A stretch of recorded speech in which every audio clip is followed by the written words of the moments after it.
नमस्कार, मैं हूं विवेक और आप देख रहे हैं आपकी आवाज। तो इन दिनों बात चूंकि चुनावी दौर है तो चुनाव की ही होगी, चुनाव के संबंध में ही होगी।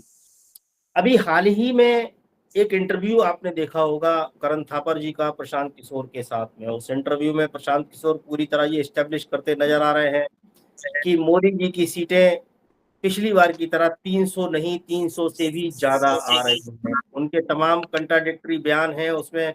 एक तरफ वो कहते हैं कि एंटी इनकम्बेंसी है, तमाम सारी नाराजगियां गिनाते हैं, और उसके बाद उनका कहना ये है कि इस बार मोदी जी की सीटें बढ़ रही हैं, जबकि सारे एनालिसिस जितने भी हैं या जितने भी चुनावी विशेषज्ञ हैं सबका मानना ये है कि सीटें घट रही हैं। वहीं प्रशांत किशोर ने अपने उस इंटरव्यू में करण थापर के साथ ये साबित करने का प्रयास क्यों किया कि सीटें बढ़ रही हैं। इसको जानने के लिए हमारे साथ वरिष्ठ पत्रकार शशि शेखर जी जुड़ रहे हैं पटना से। शशि भाई, आपका बहुत बहुत स्वागत है। जरा इस पर थैंक यू विवेक भाई। रोशनी डालिए इस पे, मतलब क्यों, आपको क्या लग रहा है, इसके पीछे की कहानी क्या है जो इंटरव्यू आया है प्रशांत किशोर का, बार बार वो एस्टेब्लिश करने का प्रयास कर रहे हैं कि इस बार मोदी जी की सीटें बढ़ रही हैं। पहले पहले थोड़ी घटना पे प्रकाश डालता हूँ, फिर पीके पे प्रकाश डालूंगा। जी जी। जो इंटरव्यू है करण थापर का और प्रशांत किशोर का, उसमें जो क्लिप चल रहा है, जो वायरल हुआ है, पूरा इंटरव्यू मैंने भी नहीं देखा है। तो उसमें करण थापर एक सवाल पूछ रहे हैं कि आपने कहा था कि हिमाचल प्रदेश का चुनाव कांग्रेस बुरी तरह हारेगी। Electoral rout, ROUTE, electoral rout in Himachal and Gujarat. तो जो राउट वर्ड है वो उसका अर्थ होता है बुरी हार, पूर्ण हार। मतलब एक होता है लॉस्ट, हार, डिफीट। एक होता है राउट। राउट मतलब बुरी हार, एकदम परास्त हो जाना, एकदम एकदम मतलब खत्म। खत्म हो जाना। तो करण थापर ने यही सवाल किया कि आपने ऐसा कहा था। तो मतलब उस सवाल का जो इंटेंशन है वो ये है कि हम क्यों आप पर भरोसा करें जब आपकी पिछली भविष्यवाणियां गलत साबित हुई है। अब इतना सुनते ही पीके जो है वो पहली बार मैंने देखा है कि वो आपे से बाहर हो गए। हालांकि मेरा एक निजी अनुभव है पीके के साथ। पूर्वी चंपारण में जब वो जन स्वराज यात्रा के दौरान आए थे तो एक छोटी सी बैठक थी, बहुत छोटी सी, 50-100 लोगों की। तो उसमें मैं पत्रकार के नाते गया था और मेरी बड़ी इच्छा थी कि मैं उनका एक इंटरव्यू करूं। इंटरव्यू नहीं उन्होंने दिया, लेकिन कुछ सवाल एक मैंने उठाया उनके प्रेस कॉन्फ्रेंस में। मैं खड़ा होके एक सवाल मैंने उठाना, चूंकि उन्होंने कहा कि उन्होंने उस वक्त एक लाइन कही थी कि वो आज भी उनके आप ट्विटर प्रोफाइल पे जाएंगे तो लिखा होगा कि मतलब वो बहुत बड़े वाले गांधीवादी है। मतलब वो गांधी के शिष्य है, पटु शिष्य है जी। और गांधीवादी मूल्यों में यकीन करते हैं। और उन्होंने ये कहा था कि मतलब मैं गांधी जी की तरह ही काम करूंगा, राजनीति करूंगा, जो देश के लिए अच्छा होगा वो करूंगा। और कहीं उन्होंने कांग्रेस की भी बात कही थी कि कांग्रेस ने भी मतलब गांधी जी के उस समय वो अच्छा काम किया था। मतलब ये आजादी और आजादी के आसपास के दौर की बात है। तो मेरा एक सवाल था कि क्या आप यही काम करेंगे कांग्रेस की तरह, कि कांग्रेस में एक ही समय में हिंदू महासभा के अध्यक्ष रहे पंडित मदन मोहन मालवीय जी कांग्रेस में भी थे और मोहम्मद अली जिन्ना भी थे। तो क्या आप उस थ्योरी पर काम करेंगे, अपनी पार्टी में इस तरह से लोगों को लाएंगे? तो उस समय भी वो गुस्सा हो गए थे। मेंबरशिप, दोहरी सदस्यता की जो बात आप हाँ, कर रहे हैं। पता नहीं उस समय भी वो गुस्सा हो गए थे, कोई गोल मटोल जवाब दे दिया। फिर मुझे समझ में आया कि चूंकि पीके सर्वज्ञानी है, वो लोगों को प्रधानमंत्री बनाते हैं, मुख्यमंत्री बनाते हैं। भाई, तो यहाँ आपको मैं टोक रहा हूँ, एक चीज मैं जानना चाह रहा हूँ, आप मतलब किस नजरिए से देखते हैं, मतलब एक पॉलिटिकल मैनेजर के रूप में, या पॉलिटिकल मैनेजर बोल सकते हैं उनको, क्योंकि वो इवेंट मैनेज करते रहे और पॉलिटिकल कैंपेन मैनेज करते रहे। तो पॉलिटिकल कैंपेन मैनेजर के रूप में आप देख रहे हैं, या आप उनको साइकोलॉजिस्ट के रूप में भी देख रहे हैं? वो दोनों में से कुछ नहीं है। वो सिर्फ डेटा के साथ खिलवाड़ करते हैं। जी। तो डेटा कुल के मिलाकर साथ, बोल सकते हैं कि डेटा मैनिपुलेटर हैं वो एक तरह से। हाँ वही खिलवाड़, मतलब हिंदी शब्द हुआ, मैनिपुलेटर अच्छा शब्द है अंग्रेजी में। वो डेटा को मैनिपुलेट करते हैं और मूर्ख बनाते हैं नेताओं को कि देखिए आपके पास ये डेटा, मेरे पास ये डेटा है, आपको ऐसे करना चाहिए वैसे। जैसे मैं उदाहरण देता हूं आपको, एक जो करण थापर के इंटरव्यू में करण थापर ने जो सवाल उठाया हिमाचल को लेकर के, उस पर वो बुरी तरह फेल हुए हैं। आप देखिए कि 2014 में उनको लोगों ने जाना, इस देश के लोगों ने, और इस नाते जाना कि उन्होंने कथित तौर पर, मैं वर्ड एकदम इसको हाईलाइट कर रहा हूं, मैं समझ रहा हूं, और हमारे दर्शकों को समझाने के लिए इस पे हम लोग और भी बात कर लेंगे, जारी रखिए जी। कथित तौर पे 2014 में ये आए कि मैंने मोदी जी को प्रधानमंत्री बना दिया, जबकि यह बिल्कुल फर्जी बात है, गलत बात है। क्योंकि उस वक्त जो हम लोगों की जानकारी है उसमें बहुत सारी एजेंसियां देश विदेश की लगी हुई थी, इंटरनेशनल किस्म की एजेंसियां लगी हुई थी, ये भी रहे होंगे, इन्होंने भी कुछ काम किया होगा, लेकिन वहीं से इनकी मतलब शुरुआत हुई। लेकिन आप याद करिए, जगन मोहन रेड्डी को छोड़ दीजिए आप, या 2014 की एक बात मैं और कहूंगा कि उस समय देश का सेंटीमेंट था कि ये न भी होते तब भी परिणाम ऐसे ही आने थे, क्योंकि कांग्रेस एग्जैक्टली वहां मैं लोगों ने लहर देखा, लोगों ने वहां उस वक्त लहर देखा, मैंने कहर देखा। मतलब कि वो कांग्रेस के खिलाफ जनता के आक्रोश का एक ऐसा कहर था कि वहां मोदी की जगह कोई भी होते और इतने अच्छे ढंग से, ऑर्गेनाइज्ड तरीके से, संगठित तरीके से पैसा खर्च करके चुनाव लड़ता तो वो प्रधानमंत्री बन जाता, ये मुझे यकीन है जी। खैर, लेकिन आप पीके की यात्रा पर देखिए, पीके की यात्रा क्या है उस 2014 के बाद। महागठबंधन बिहार में होता है, जो कि एक अपराजय गठबंधन है। इस बार भी बीजेपी को मजबूरी में नीतीश कुमार को अपने साथ लाना पड़ा है, जबकि पूरा क्षेत्रीय जो इनका नेतृत्व है बीजेपी का, वो इसके खिलाफ था। लेकिन नीतीश और लालू का जो महागठबंधन है ये अपराजय है, इसको कोई नहीं हरा सकता था। 2015 में ये साबित हुआ, लेकिन क्रेडिट ले गए प्रशांत किशोर जी। जगन रेड्डी ने काफी मेहनत की थी, पूरे आंध्र प्रदेश को पैदल खाक छान मारा था। उनके साथ सिंपैथी थी उनके फादर की डेथ की। वाईएसआर की वारिस के तौर पे उनके साथ एक बहुत बड़ा खजाना था। कांग्रेस से वो निकल गए थे, एक सहानुभूति थी, वो जीत गए, क्रेडिट गया पीके को। लेकिन अब आइए आप उत्तर प्रदेश, जहां दो लड़के का नारा चला, अखिलेश यादव और राहुल गांधी का, क्या हश्र हुआ। चारपाई पे चर्चा आयोजन किया उन्होंने, और वो चारपाई लोग उठा के ले गए, और मतलब हर जगह उसमें सिवाय टेरेस के और कुछ नहीं हुआ। और मेरा सबसे बड़ा सवाल है कि अगर आप इतने ही उपयोगी थे भाजपा के लिए, वाकई आपने नरेंद्र मोदी को प्रधानमंत्री बना दिया, जिसका क्रेडिट आप लेते हैं, तो 2014 के बाद बीजेपी ने आपको किसी भी इलेक्शन में हायर क्यों नहीं किया।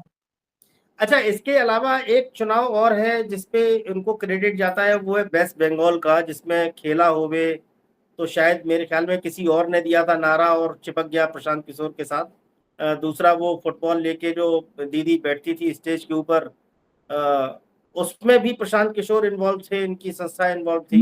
मैं आप जो कह रहे हैं बंगाल की बात, या जो मैंने कहा बाकी स्टेट्स की बात, 2015 का इलेक्शन आपको बिहार में, या आपको जगन रेड्डी का इलेक्शन, ये बेसिकली मैंने जो उसका बैकग्राउंडर बताया कि जैसे बिहार में महागठबंधन, या जगन मोहन रेड्डी की विरासत, पिता की विरासत, या पश्चिम बंगाल में ममता बनर्जी, या पंजाब में कैप्टन अमरिंदर सिंह, तो ये ऑलरेडी ऐसे राज्य थे, ऐसे चुनाव थे जहां उनको जीतना ही था।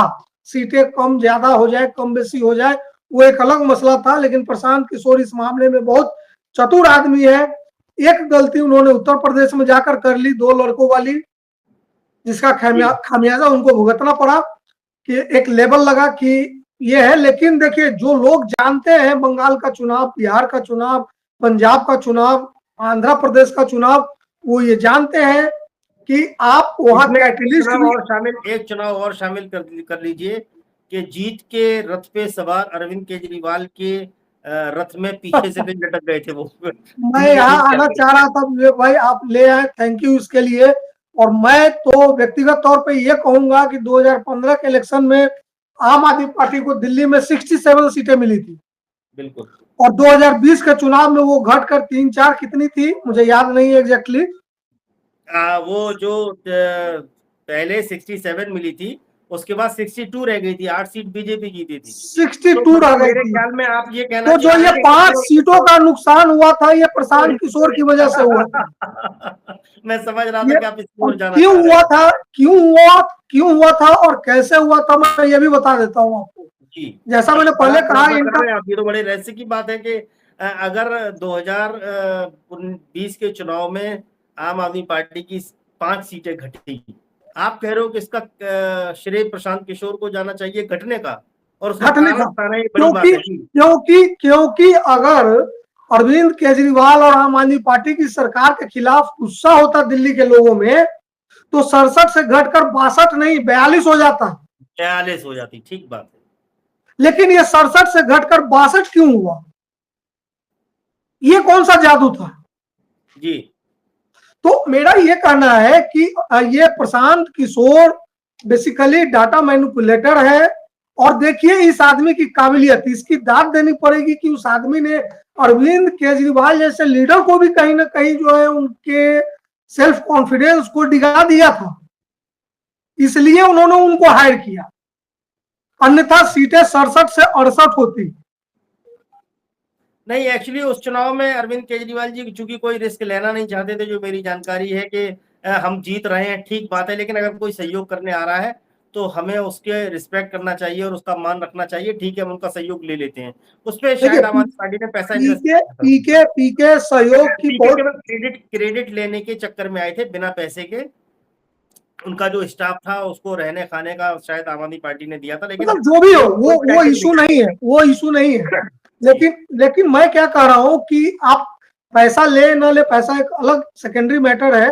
पीके कुल इस मिला के चीज का शशि क्रेडिट ले लेते हैं कि मैंने जिताया, मैंने कुल बनाया। मिलाकर के आपका कहना बस यही है कि वो पैसे के लालच में ही नहीं, क्रेडिट चोर भी हैं कि वो क्रेडिट लेने के लिए भी कहीं भी जा सकते हैं। और इसका इसका उनको फायदा मिलता है। फायदा इस तरह मिलता है कि पीके को कांग्रेस दफ्तर में दिग्गज नेताओं के साथ बैठने का मौका मिला, जी, और कांग्रेस को एक तरीके से बार्गेन करने का, मतलब पीके को एक बार्गेनिंग पावर कैपेसिटी मिली इस चीज से, कि उन्होंने कहा कि ठीक है मैं आपके लिए काम करूंगा, मुझे ये पद चाहिए, मैं सीधे राहुल गांधी और सोनिया गांधी को रिपोर्ट करूंगा, बाकी किसी की नहीं सुनूंगा। अच्छा, पद की बार्गेनिंग की आप बात कर रहे हैं शशि जी, तो मेरे ख्याल में शायद ऐसा ही कुछ जेडीयू के साथ भी हुआ था और वो जी, बार्गेनिंग में हालांकि सफल भी हुए। हालांकि जब लगा कि नहीं मिल रहा तो वो छोड़ के निकल गए वहां से। हालांकि जेडीयू ने उनको जो दिया वो बहुत बड़ी चीज थी। नेशनल जनरल सेक्रेटरी टाइप का जो है उनको पोस्ट दिया था, पूरा बिहार का एक आयोग बनाया था, बिहार विकास आयोग टाइप का कुछ, नीतीश जी ने उसका चेयरमैन उनको बना दिया था। तो जो बिहार में उनको मिल रहा था वो मोर देन एनफ और मोर देन हिज कैपेसिटी था, जी, यानी उनकी योग्यता से बहुत ज्यादा था। वो नीतीश कुमार की भलमनसाहत थी, लेकिन नीतीश कुमार भी बड़े चतुर और सीजनड लीडर है, वो जल्दी समझ गए कि इस आदमी की का नियत जो है वो ठीक नहीं है। और जी, वो जल्दी समझ गए। जी, बहुत जल्दी एक आध मीटिंग में ही राहुल गांधी ये समझ गए कि आदमी अगर कांग्रेस में आया तो कांग्रेस को बर्बाद करके छोड़ देगा। अच्छा, ठीक है कि वो जल्दी समझ गए नीतीश जी, राहुल जी, लेकिन अब सवाल ये खड़ा होता है, ये तो हो गया उनका पुराना पास्ट है और उनका जो नेचर है वो हम लोगों ने डिफाइन करने का प्रयास किया। एक सवाल मेरा आपसे ये है कि आखिर अब वो ऐसा क्यों कर रहे हैं? ना यहाँ तो क्रेडिट की बात है, ना यहाँ पैसे की बात है। और अगर सारे राजनीतिक विश्लेषक, जैसे हम लोग भी चर्चा कर रहे हैं, हम लोग जो अपने सोर्सेज से जानकारी इकट्ठी कर रहे हैं, उसके हिसाब से भारतीय जनता पार्टी 200 सवा 200 के बीच कहीं झूल रही है। वो जो मोटा मोटा आंकड़ा हम लोगों का निकल करके आया और मैक्सिमम लोग इसी पे टिके हुए हैं। ये बात हम लोग कर रहे हैं पहले चरण से, अब 5वें चरण तक आते आते मैक्सिमम लोग ये बात करने लगे। हम लोगों के पास जो इन्फॉर्मेशन का अपना एक सिलसिला शुरू हुआ था उसके मुताबिक। आपको क्या लगता है कि मतलब इसमें अगर ये बात सही है, क्योंकि मैक्सिमम लोग इस बात को मान रहे हैं और दिखाई भी दे रहा है कि वो सीट 300 सवाल ही पैदा नहीं होता आने का, तब फिर प्रशांत किशोर ऐसा क्यों बोल रहे हैं? क्या बचे हुए 2 चरण का नैरेटिव सेट कर रहे हैं?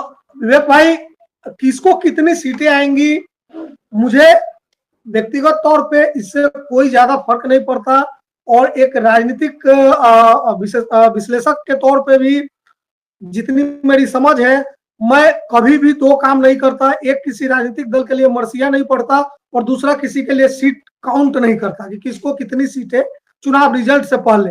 हाँ, मोटे तौर पर हम ये कहते हैं कि जो स्थितियां हैं उसके आधार पे सीटें बढ़ेंगी, उतनी ही रह सकती है या घटेंगी। हमें नहीं कह सकते कि इसको 300 से ज्यादा आएगा, इसको 200 से कम आएगा, इसको 150 आएगा।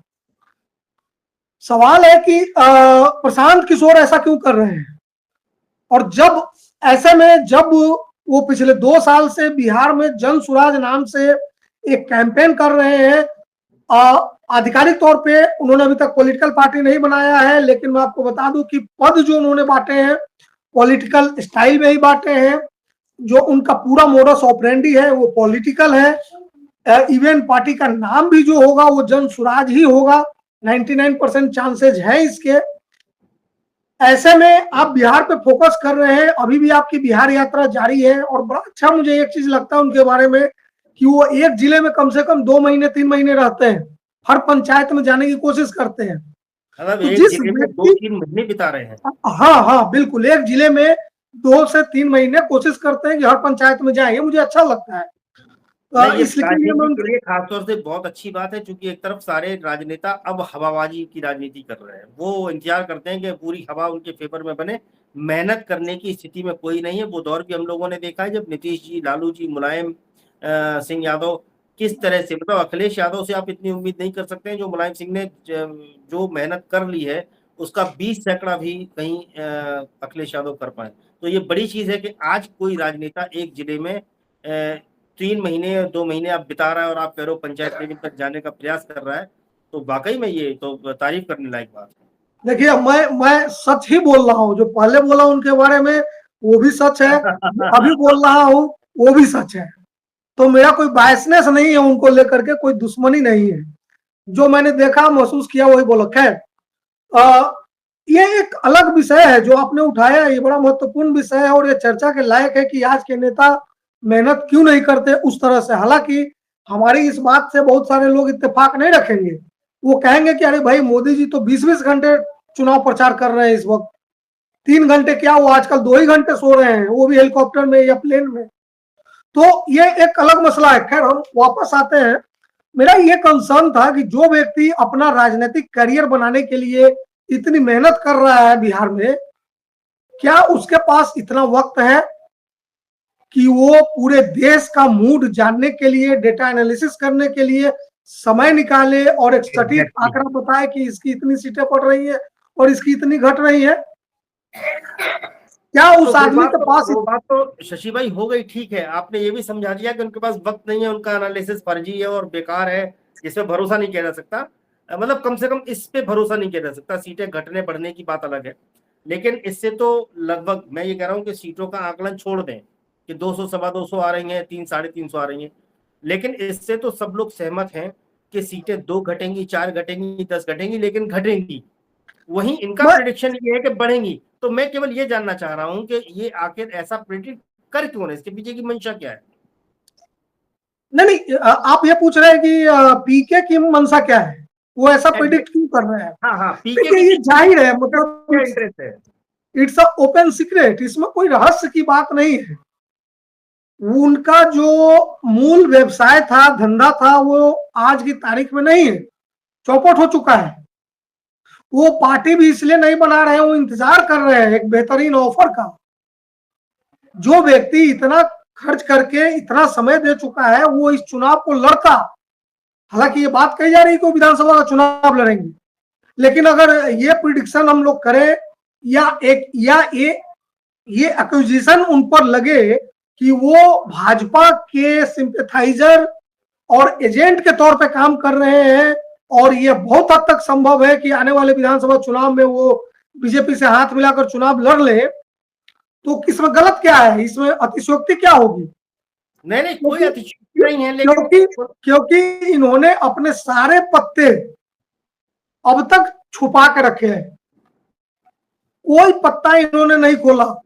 ये जेडीयू में गए, ये टीएमसी से सांसद बनने वाले थे, ये कांग्रेस दफ्तर में बैठ के वहां के लीडर्स के साथ बार्गेनिंग कर चुके हैं, ये बीजेपी से हटाए जा चुके हैं।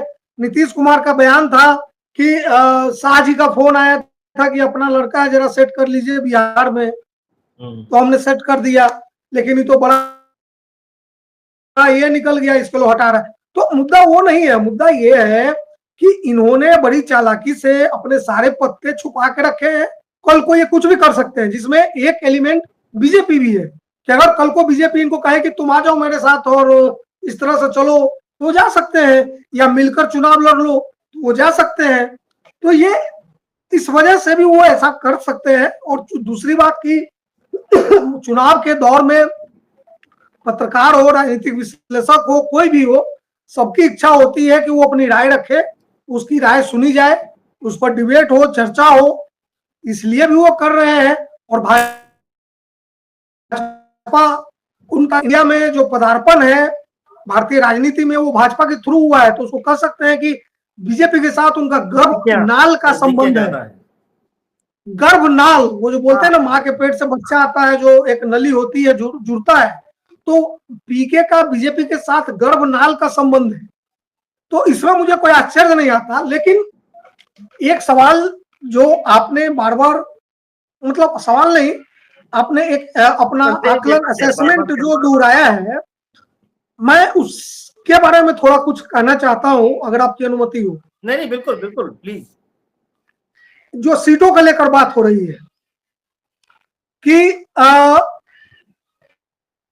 जब कोई हिमालय की चढ़ाई करता है, एवरेस्ट की, तो वहां जाकर वो पहले झंडा गाड़ता है, या जब कोई चांद पर जाता है, कहीं भी जाता है, तो वहां जाकर वो अपने देश का झंडा गाड़ता है, और झंडा गाड़ने के बाद फिर वापस आ जाता है, वहां घर बनाकर नहीं रहता। राजनीति में यही चीज है। आप मैक्सिमम जा चुके हैं, 39 गाड़ चुके हैं, अब आपको वहां चांद से वापस ही आना है। ज्यादा देर रहेंगे ऑक्सीजन सप्लाई खत्म हो जाएगी, ज्यादा देर रहेंगे ऑक्सीजन की कमी हो जाएगी। तो ये नेचुरल लॉ है, ये प्रकृति का नियम है कि जब आप हाईएस्ट पे जाएंगे तो वहां से आपको डिग्रेड ही होना होगा। तो आप बिहार में 39 सीटें जीत चुके हैं, अब क्या 41 जीतेंगे? ठीक बात। आप राजस्थान में 25 की 25 सीटें जीत चुके हैं, तो क्या 26 जीतेंगे? ठीक बात। गुजरात में 26 जीत चुके हैं, तो 27 जीत जाएंगे। कॉमन सेंस की बात है। हाँ, मैक्सिमम जो काउ बेल्ट है, इसमें चाहे छत्तीसगढ़ हो, झारखंड हो, बिहार हो, मध्य प्रदेश हो, राजस्थान हो, गुजरात हो, गुजरात हिंदी पट्टी में नहीं आता, महाराष्ट्र हो, आप सब तो जीत ही चुके हैं। इवन साउथ के महाराष्ट्र में भी आप 26-28 में से 26 सीट जीत चुके, 25 खुद और एक सहयोगी। तो बिल्कुल ठीक बात है। शशि भाई का कहना ये है कि तो इस लिहाज से सीटें घटनी तो तय है बीजेपी की और एनडीए की भी। अब ये कितनी बढ़ा रहे हैं प्रशांत किशोर, अब उन पर और कितना चर्चा किया जाए? हाँ, इससे ज्यादा और क्या कहा जा सकता है उनके बारे में? बिल्कुल ठीक है। तो शशि भाई का कहना यह है कि प्रशांत किशोर एक्चुअली न तो राजनीतिक विश्लेषक हैं, न वो साइकोलॉजिस्ट हैं, न वो पॉलिटिकल मैनेजर हैं, वो क्रेडिट चोर हैं। हमारी नहीं, डेटा मैनिपुलेटर है, डेटा का अच्छा ज्ञान। डेटा मैनिपुलेटर ठीक है, किसी का सम्मान इतना भी नहीं गिराना चाहिए। व्यक्ति भले ही कितना भी गिरा हुआ हो, लेकिन उसके सम्मान को हमें अपनी तरफ से थोड़ा बढ़ा करके ही बिल्कुल। तो कुल मिलाकर के बहस का लब्बो लुआब ये है कि प्रशांत किशोर जैसे लोगों पर भरोसा नहीं किया जा सकता है। राजनीतिक महत्वाकांक्षाओं के चलते ऐसे लोग कुछ भी करने को तैयार होते हैं, किसी हद तक जाने को तैयार होते हैं। लेकिन एक बड़ा सवाल, क्या इलेक्शन कमीशन वोट पर डाका डाल रहा है? इस पर बात करेंगे अगले कार्यक्रम में। तब तक हम लोगों को नमस्कार।